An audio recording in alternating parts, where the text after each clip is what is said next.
10년 후 한국이란 것은 2004년도에 노무현 정부 당시에 제가 쓴 책 제목입니다. 10년 후 한국. 지금은 세월의 변화 속도가 워낙 빠르기 때문에 10년이라는 단어를 쓰기가 좀 그거 하지만 상징적으로 한 나라의 앞날에 대한 이야기를 할 때 10년 후 한국이라는 그런 표현은 대단히 이제 호소력이 있고 은유적인 그런 표현들이죠. 제가 어제 그런 헌재의 선고가 있었고 난 다음에 그거를 가지고 구체적으로 묻기보다도 사람들에게 느낌을 한번 물어봤습니다. 이게 10년 후 한국에 대해서 생각해 보겠습니다. 나라 상황이 지금보다 어떨 것으로 봅니까? 이렇게 제가 물어본 겁니다. 특별한 의도나 이런 걸 가지지 않고 사람들한테 어제 그런 헌재 선고도 있었고 했으니까 이제 바로 그 충격의 여파가 여전히 계속되는 그런 상황이기 때문에 한번 물어보니까 1만 5천 명 정도가 설문조사에 참여해 가지고 나빠질 것이다 보는 사람이 84%인 거죠. 나아질 것이다 보는 사람이 현재를 기준으로 해가지고 9%인 겁니다. 지금과 비슷할 것이다 보는 사람이 2%인 거죠. 이렇게 나온 겁니다. 기준은 여러분 현재인 겁니다. 그리고 사람들이 논리적 그런 기반을 갖고 있다기보다도 그냥 본인이 생각하는 느낌을 정리한 거죠. 그런데 더 나빠질 것이다 보는 게 좀 많습니다. 왜냐하면 사람들은 가급적이면 긍정적으로 보려고 노력하기 때문에 더 나아질 것이라 보는 사람들이 조금 더 많았으면 좋지 않았겠냐 생각이 드는데 84% 정도 나온 겁니다. 그러니까 어제 판단에 대해서 조금 부정적으로 보시는 분들이 많은 것 같다 이렇게 볼 수가 있는 거죠. 이렇게 보는데 이제 오늘 여러분 제가 방송 시작하면서 잘 판단해야 되고 상황이 어떻게 전개될지 잘 이렇게 전망해야 되고 그리고 선택을 잘 해야 된다 이런 이야기를 여러분에 드렸지 않습니까? 이 여러분들 이 자료 더 나빠질 것이다 이런 내용을 보고 제가 머릿속에 누가 떠올랐는가 하니까 이 설문조사를 하고 난 다음에 이제 홍콩의 최대 갑부 리자청이죠. 리자청 지금 아마 90대가 됐을 겁니다.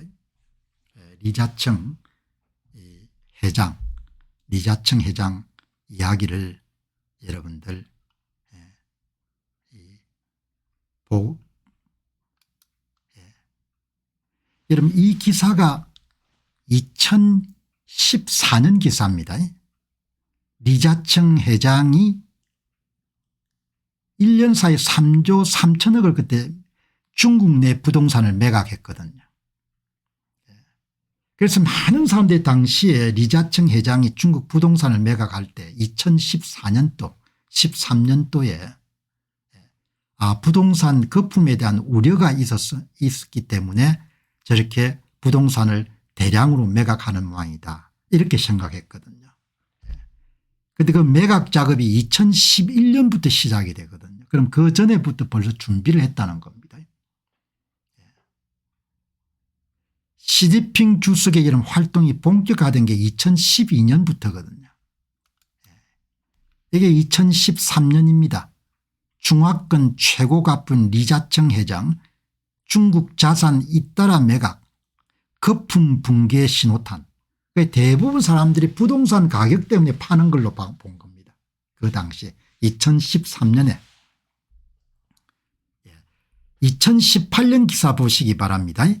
아시아 대부호 리자청의 재산 분배 2015년 홍콩 탈출 리카싱 홍콩 부동산 740채 팔아 2010년부터 중국 부동산을 판매하는 일을 계속 진행해 온 것 같거든요.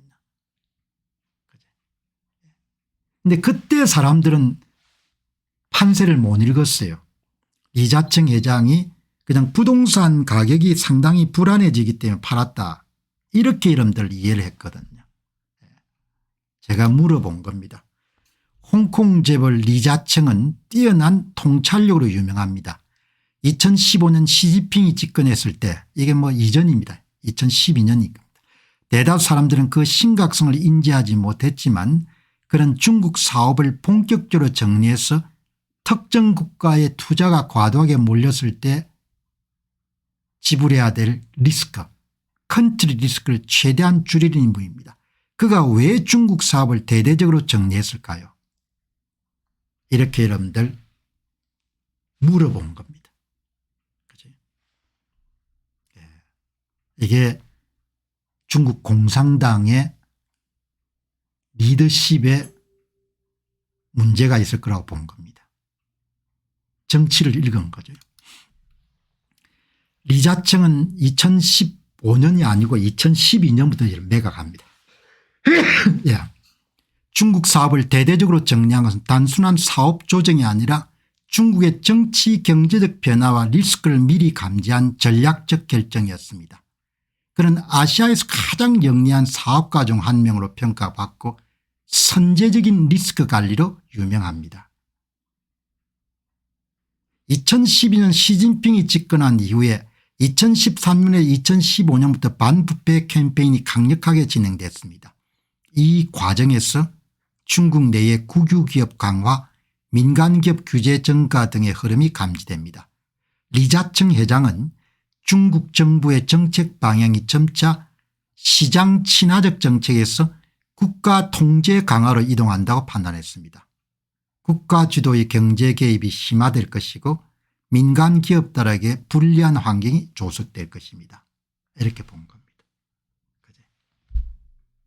정치 지형도가 바뀌는 것을 리자청 회장이 읽었던 겁니다. 2015년 중국 정부는 해외로 유출되는 자본에 대한 통제를 강화하기 시작합니다. 리자청 회장은 중국에서 돈을 빼는 것이 갈수록 어려워질 것이라고 판단하고 빠른 엑시트를 결정합니다.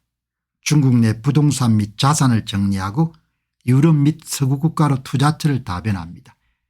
2011년부터 시작을 하거든요. 2012년에 시진핑이 집권하거든. 그 시대를 읽은 겁니다. 시대를 읽고 본인의 투자처를 다변화하기 시작한 거죠. 뭐 개인의 투자든 마찬가지인 겁니다. 부동산은 부지 않습니까? 움직일 수가 없잖아요. 부동산은. 스탁은 움직일 수가 있지 않습니까? 부동산은 움직일 수가 없지 않습니까? 부동산은 움직일 수가 없으니까 그냥 과세를 때리면 전부 다 그냥 그대로 받아야 되는 겁니다. 그러니까 부동산을 매각을 한 겁니다. 리자청 회장이. 이게 다 교훈인 겁니다. 이런 걸 보고. 이거를 제가 오늘 소개하는 것은 이거를 보고 떠오른 사례가 리자청 회장이 떠올랐기 때문에 여러분하고 함께 이렇게 사례 연구를 하는 겁니다. 홍콩의 정치적 불안정성을 예측한 겁니다. 리자청 회장은. 홍콩과 중국 간 긴장이 점점 고조되는 것을 감지했고 홍콩이 점점 중국화될 가능성이 높아지고 홍콩 기반의 기업이 장기적으로 어려움을 겪을 가능성이 있다. 이렇게 판단한 겁니다. 본인이. 그게 다른 사람보다 여러분들 한 10년 앞섰던 겁니다. 그래서 재산을 지킬 수가 있었던 겁니다. 단풍가을님 고맙습니다. 2019년 홍콩 민주화 시위, 2020년 국가보안법 도입 등으로 홍콩 경제가 악화됩니다. 리자청은 홍콩이 글로벌 금융 중심지로 역할이 약화될 것을 예측하고 미리 대비했습니다. 그 2010년 2011년 무렵부터 중국의 부동산, 움직일 수 없는 재산을 팔기 시작한 겁니다. 부동산을 매각한 겁니다. 그리고 그 돈을 빼가지고 유럽을 중심으로 해서 인프라, 비교적 이런 재산권이 잘 보장된 나라를 중심으로 해서 본인의 자산의 포트폴리오를 완성을 하는 겁니다. 사람이 살아가면서 아주 중요한 것이 그 시대의 흐름과 맥락을 정확하게 읽는 것이 중요한 거죠. 그러니까 어떤 사건이나 이런 부분에 압도돼 가지고 혼미할 게 아니라 그럴 때일수록 더 정신을 차려 가지고 그 사건을 관통하고 있는 의미와 맥락을 정확하게 읽어내야 되는 거죠.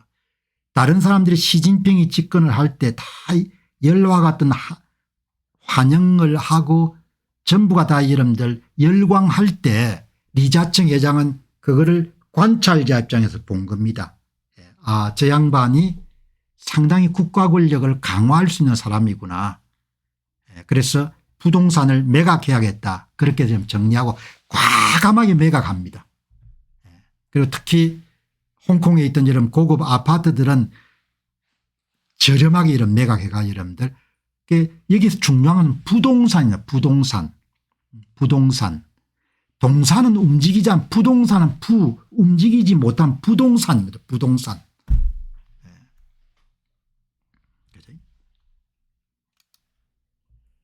리자청이 중국 사업을 대대적으로 정리한 이유는 시진핑 집권 이후의 정치적 경제적 방향에 대한 깊은 통찰과 컨트리 리스크, 특정 국가의 투자함으로 따르는 리스크를 줄이려고 하는 전략적 판단 때문이었습니다.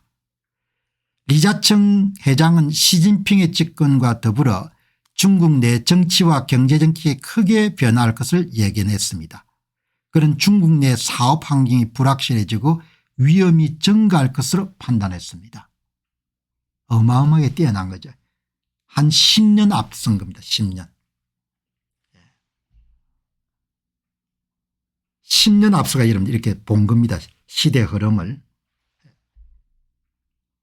리자청은 중국의 정치적 불안정성과 경제적 리스크를 줄이기 위해 자산을 철수하고 사업 포지셔닝을 변경했습니다. 리자청 회장은 2011년부터 베이징, 상하이, 강저우 등 주요 도시의 부동산을 매각하고 홍콩 전력 및 왓슨스와 같은 주요 자산을 정리했습니다. 이와 동시에 영국 등 안정적인 국가로 투자 방향을 돌렸습니다. 이것은 800년간 군주 입헌제를 유지해온 영국에 대한 신뢰를 바탕으로 한 결정으로 보입니다. 신뢰를 바탕으로 한 결정도 되지만 재산권을 보호를 해 줄 수가 있으니까. 엉터리 같은 짓은 일어나지 않으니까. 이런 보시기 바랍니다. 닥터 AI가 참 똑똑합니다. 갖고 있던 여러분들 경험을 이야기하게 되면 그대로 여러분들 사례를 정리해 가지고 이렇게 주는 겁니다. 중국 사업을 현저하게 줄여버린 거죠. 리스크를 확 줄여버린 겁니다. 몇 해 전에 여러분들 한 한국의 식품회사가 수조 원을 들여가지고 미국 내에 냉동식품업체 2위 업체를 인수할 때 다른 사람들이 막 뭐라고 했습니다. 그런데 그때 저는 참 현명하다고 생각했어요. 왜 현명하다고 생각하는가 하니까 저 경영진들이 컨트리 리스크를 지금 분산시키고 있구나 이렇게 생각한 거죠. 자기의 여러분들 공장이나 자산이 한국에 집중되어 있는 것을 분산시키는데 여러 선택 조건이 있지만 재산을 가장 보존하기가 좋고 내수시장이 큰 미국 시장에 냉동업체를 좀 사가지고 저렇게 사업을 확장하구나.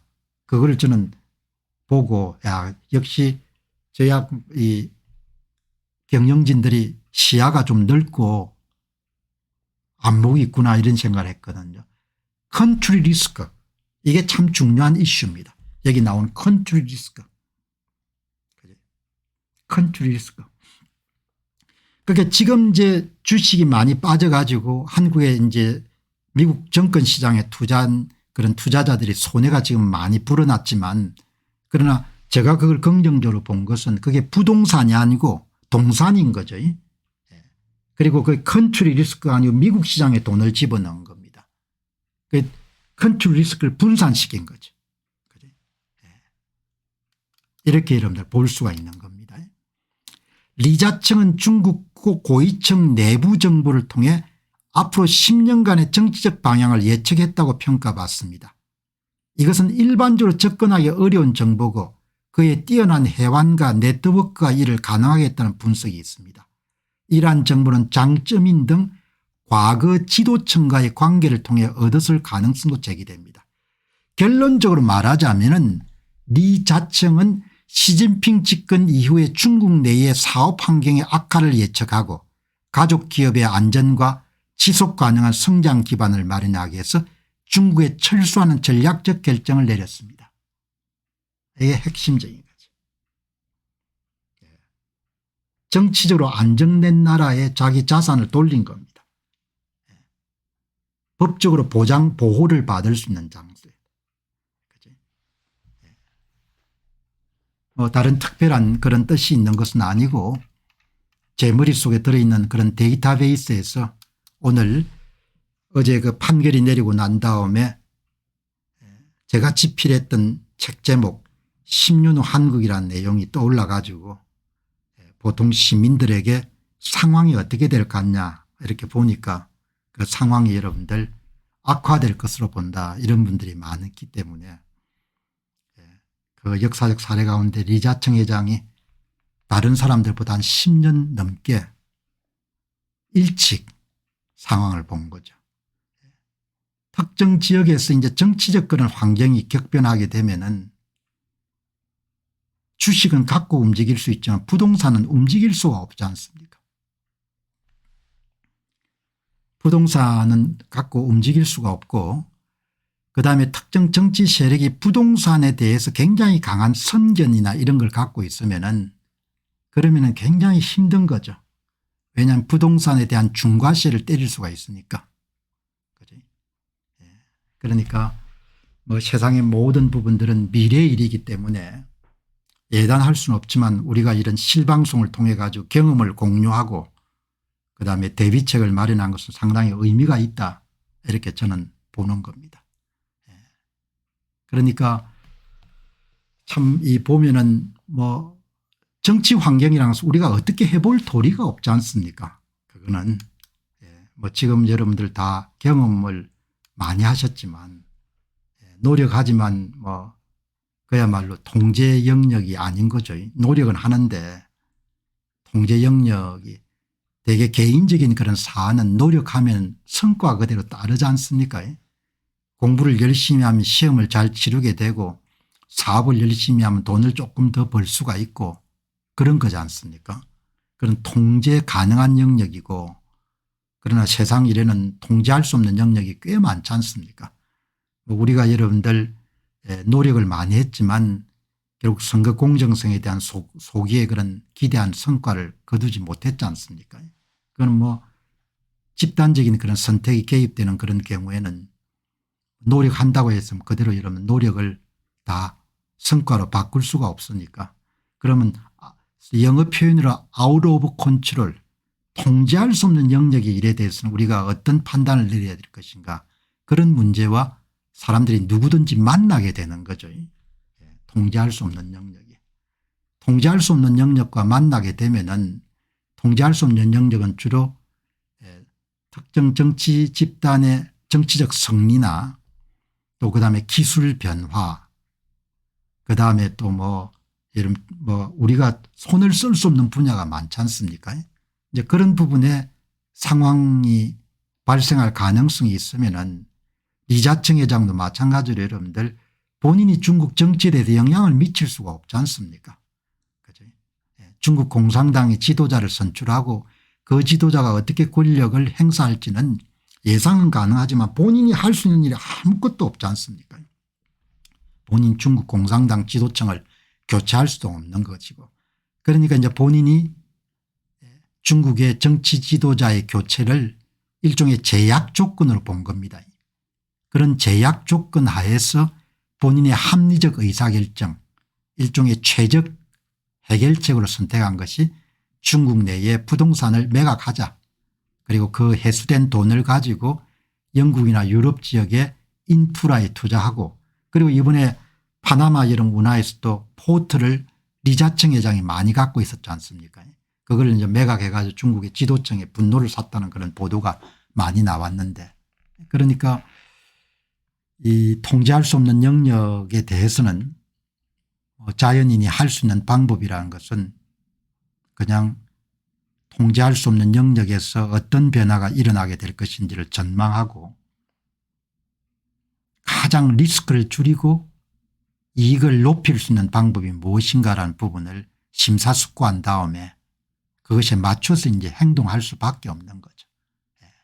그것을 이제 오늘 리자청 회장이 2010년 무렵부터 시작해 가지고 그런 시진핑 주석의 정치 권력의 장악 예상해서 정치적 리스크를 최소화하기 위해 가지고 중국 내에 아주 요지에 본인이 갖고 있던 그런 부동산을 대거 매각하고 또 홍콩 내의 이름들 그런 부동산을 매각해 가지고 본인의 그런 투자 포트폴리오를 재조정하는 그런 과정은 뭐 지금을 사는 한국인들에게도 교훈적이지만 보통 사람들한테도 대단히 시사적이고 교훈적인 거죠.